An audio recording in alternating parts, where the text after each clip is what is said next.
Well, right now, the United States is by far the world's top funder of the World Health Organization. We give the organization about $58 million every year. That's double what any other country donates for some reason.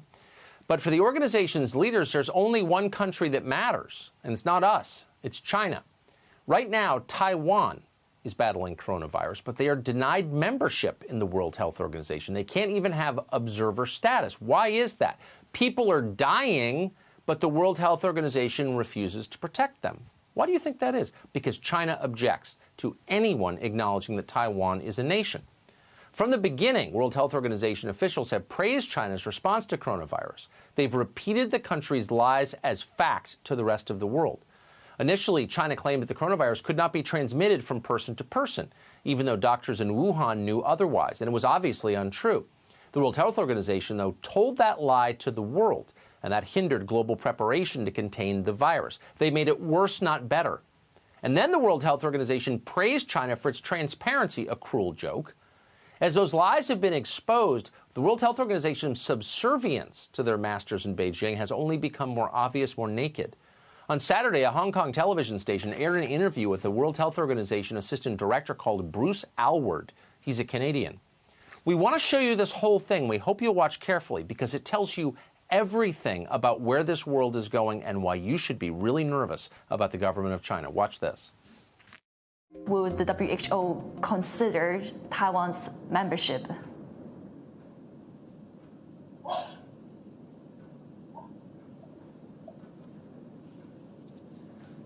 Hello?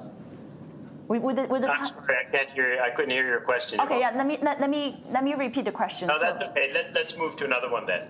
Right, because I'm actually curious on talking about Taiwan as well, on Taiwan's case.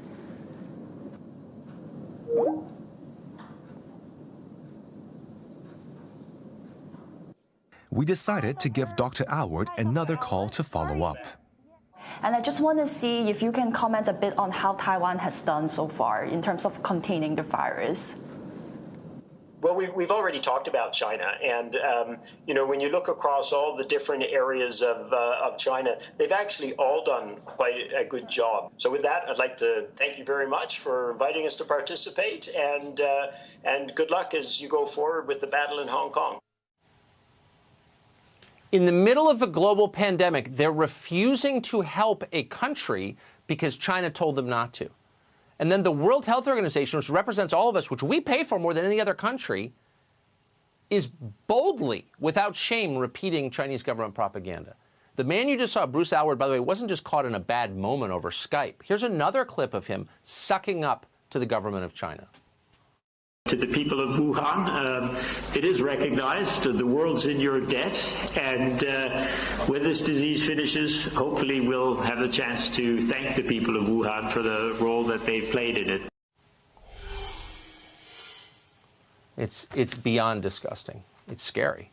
Gordon Chang is the author of The Coming Collapse of China, and he joins us tonight. Gordon, you've been on this topic for such a long time. Does it surprise you that the World Health Organization, which normal people, me, look at and think, they're keeping the world safe from pandemics, that they're actually acting as a spokesman for the government of China? Does that surprise you?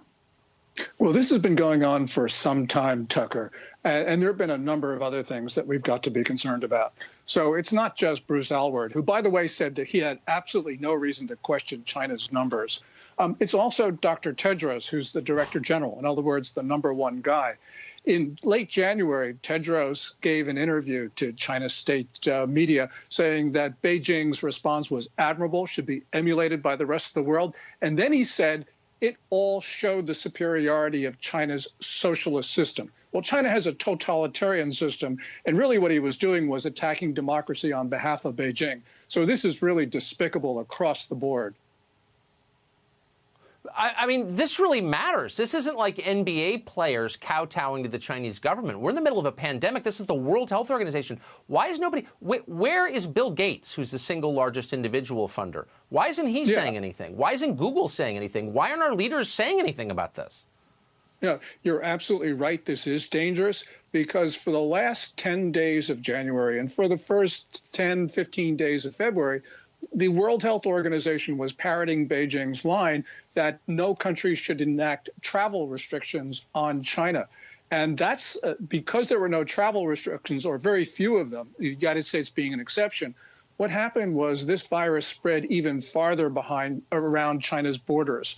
So what the WHO has done was it actually helped spread the coronavirus around the world, and it did it on behalf of Beijing.